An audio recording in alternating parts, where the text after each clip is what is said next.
ከመፍጠሩ በፊት ቃል የሌለው ዲዳ ይሆናል። አይ ቃሉ ደግሞ ፍጡር አይደለም ካልከን፣ ስለዚህ ኢሳ ያላ ቃል ከሆነ ፍጡር አይደለም ኢሳ ሲሉት ግራ ተጋባ። ኢሳ መሐመድ ማለት ነው። ከዛ ወዲያ ምን መጣልኝ አላቸው። ኖ አላህ ከተጠራጣሪ አትጠራጠር ብሎኛል በቃ አላቸው። ይሄ መልስ አይሆንም። ክርክሩ አልቆመም። ክርክሩ ስላልቆመ ይሄም ከተጠራጣሪዎች አትሁን ብለውኛል ሲላቸው አጥጋቢ ምን ላይ ስላልሆነ ኖ መወያየት አለብን ሲሉት ልክ ከምንወያይ እንረጋገም አላቸው። ማስረጃ ከፍ አድርገው እውቀቱን ከመጣልህ በኋላ ልብ በል፣ እውቀቱን ከመጣልህ በኋላ በእርሱ ማለትም በኢሳ ከተከራከሩህን ሰዎች ኑ ልብ በል ልጆቻችሁንና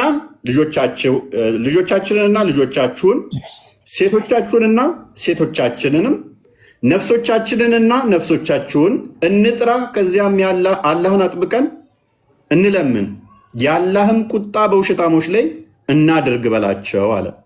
አሁን ሲከራከሩት ምንድን ያደረገው? ኢሳ ያላህ ቃል ከሆነ ፍጡር አይደለም የሚለውን ሲሞግቱት ግራ ተጋባ። ከዛ ግራ በተጋባበት ሰዓት ላይ መጣልኝ አላቸው። አይ ተጠራጣሪ አትሁን የሚል መረጃ መጥቶልኛል አላቸው። ይሄም ማስረጃ ስለማይሆናቸው ለነሱ ሲሞግቱት አይ ከምንከራከር እኔ ሚስቶቼን ይዤ እመጣለሁ፣ እናንተም ሚስቶቻችሁን ያዙና ኑ። እኔ ልጆቼን ይዤ እመጣለሁ፣ እናንተም ልጆቻችሁን ያዙና ኑ። እኔ ራሴ ነፍሴን ይዤ እመጣለሁ፣ እናንተም ነፍሶቻችሁን ይዛችሁ ኑ። ከዛ በኋላ ከምንወያይ ይልቅ እንረጋገም አላቸው። ከዛ እንረጋገምና በዚህ እንጨርሰው አላቸው። በክርስትናው ደግሞ መርገም አይፈቀድም። የናይጄሪያን ክርስቲያኖች ከዛ በኋላ ምንድን ያደረጉት? ተፍሲራቶቹን ሄደህ ማየት ትችላለህ።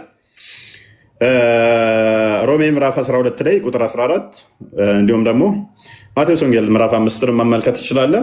የሚረግሟችሁ መርቁ እንጂ አትራገሙ ይላል መጽሐፍ ቅዱስ። የሚረግሟችሁን እንኳን መርቋቸው እንጂ እንዳረግሟቸው ስለሚል አይ እኛ አንረጋገምም፣ መወያየት ግን እንችላለን፣ እርግማን ግን አንረግምም። ልጆቻችንን ህፃናትን እዘመተን አንረግምም፣ ህፃን ልጆችን ሚስቶችን ሴቶችን እዘመተን አንረግምም፣ መወያየቱን እንችላለን ሲሉት ሙሐመድ ብቻውን እነሱን ተዋቸውና እንትናን የልጅ ልጆቹን እንትናን ክፈትልኝ ወይንም ስሙ አልሐሰንን፣ ሁሴንን፣ አሊን ደግሞ ማንን ነበር የጠራው? ፋጢማን እዟቸው መጣና ብቻውን ተራገመ። እሱም ሞተ፣ እነሱም ሞቱ። ልጁም ወዲያውኑ ረገፉ ማለት ነው። ረገፉ እንዳለ እንወያይ ሲባል እርግማን እና በእንደዚህ ነው የተቋጨው የነኚህ የእንትኖቹ ሁኔታ ማለት ነው። ያላ ሀሳብ ማቅረብ ይቻላል።